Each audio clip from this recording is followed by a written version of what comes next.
The evening was serene. The sun was beginning to descend behind the hills, illuminating our quiet neighborhood with a gentle orange glow. I was in the kitchen cooking dinner to the soft tunes of the radio in the background. My son, Tyler, had just gotten home from college for the weekend.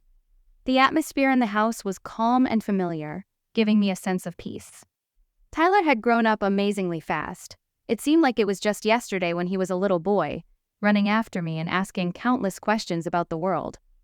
Now, at the age of 22, he has transformed from a boy to a young man, strong, confident, and at times unintentionally aloof.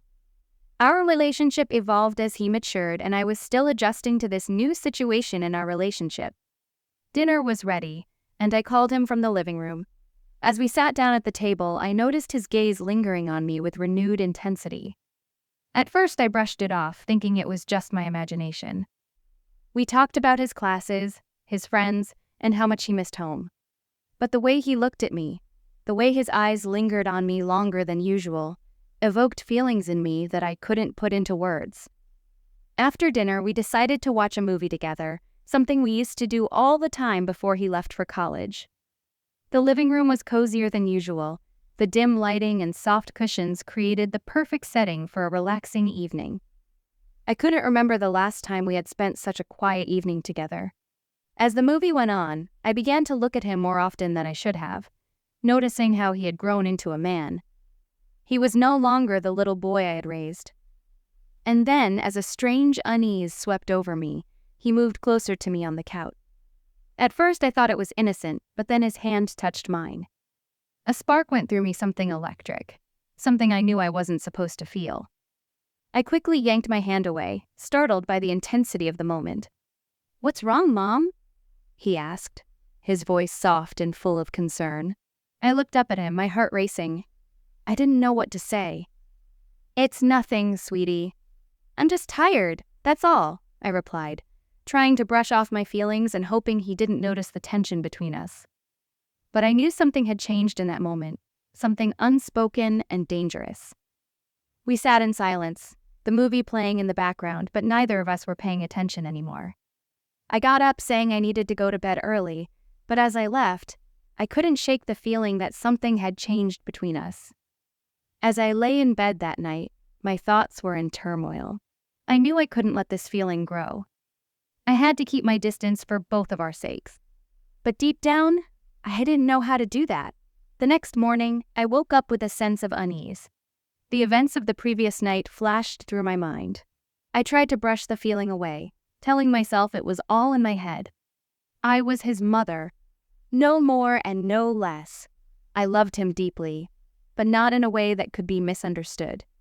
I was being unreasonable, I told myself. When I came downstairs, Tyler was already sitting at the kitchen table with a cup of coffee and greeted me with a smile as if nothing had happened.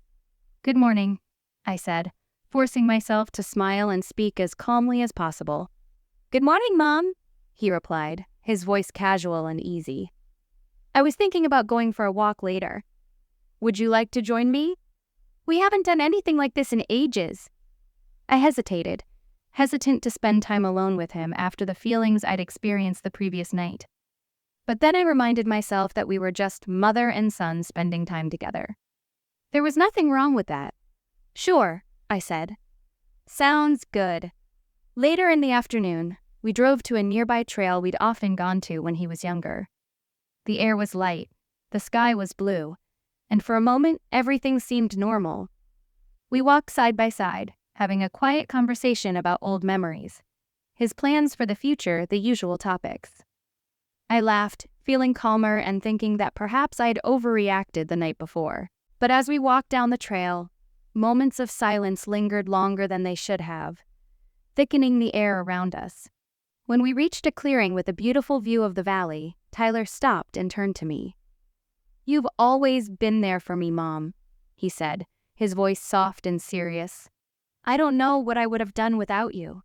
There was something in his tone that caught me off guard, a vulnerability that made my heart snap. I smiled, trying to lighten the mood. "Well, you don't have to worry about that."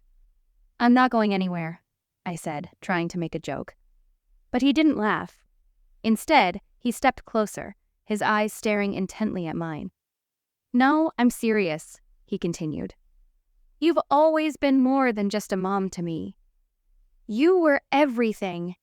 I froze, the words hanging in the air, heavy with meaning I wasn't ready to face.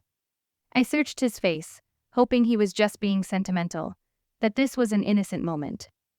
But the look in his eyes made my heart race. "Tyler," I said in a barely audible whisper. "You know how much I love you, don't you?" "Of course," he replied, taking another step toward me. "I love you too, more than you realize." My pulse quickened. A mother and son weren't supposed to talk or look at each other like that. My mind screamed for me to pull back, to create distance, but my body felt like it was frozen in place. "We should go back," I said, my voice shaking. "It's getting late." But before I could step back, he reached out and gently touched my shoulder. The touch was innocent enough, but the way he lingered, the way his thumb lightly ran over my skin, made my stomach twist with feelings I couldn't ignore. "Mom," he said softly, his voice filled with something I couldn't put a name to. "I don't know how to explain it, but I feel something I shouldn't feel." "I think you felt it too." A wave of panic swept over me and I jerked my hand away, taking a step back. My heart was pounding frantically. "Tyler, stop," I said, my voice shaking. "This isn't what you meant." "You're confused." He looked at me, confusion and pain mixed in his gaze. "I'm not confused, Mom. I know how I feel." "No," I said, shaking my head. "This isn't right. You're my son. We can't do this." I couldn't finish the sentence. The words seemed too dangerous to say out loud. Tyler took a deep breath, his face filled with emotion. "I know it's wrong, but I can't help it. And I don't think you can either." Tears filled my eyes, and I struggled to keep my composure. I had to stop this before it went any further, before we crossed a line we couldn't cross anymore. "I'm your mother," I said in a barely audible whisper. "And I love you. But not like this. We can't." The words hung between us, heavy and suffocating. I saw the pain in his eyes, saw his shoulders slump as he nodded slowly, lowering his gaze as if in shame. "I'm sorry," he whispered. "I didn't mean to make you uncomfortable." "It's okay," I said softly, though I wasn't sure I really meant it. "Let's go home." The drive back was filled with silence, each second dragging agonizingly long. Tyler was silent, and so was I. The weight of our conversation settled between us, making every moment unbearable. When we pulled up to the house, Tyler mumbled something about going to his room. I didn't bother to stop him. As soon as he disappeared up the stairs, I collapsed onto the couch, my body shaking with the emotions I'd been holding back since that moment on the trail. He was my son, my child, but he wasn't a child anymore. Our relationship had taken on a complexity that neither of us expected. I wanted to believe that his feelings would pass, that this was just a passing phase. But the way he looked at me, the way his hand lingered, told me otherwise. Some part of me felt guilty, like I'd done something wrong. Had I been too affectionate, too close all these years? But after all, that's what mothers were supposed to do. Love their children, be there for them. That's all I ever did. In the days that followed, I tried to avoid him, doing chores and anything else that would distract me from the confusion I was feeling. By evening, I was emotionally drained. I couldn't ignore what had happened, but I wasn't ready to admit it either. We couldn't keep pretending everything was normal, even though it wasn't. That night, after hours of sleeplessness, I heard a quiet knock on the door. My heart beat even faster. I knew it was him. "Mom, can I come in?" Tyler's voice was hesitant, almost pleading. I hesitated, every instinct telling me to say no. But I knew I couldn't avoid him forever. We had to come face to face.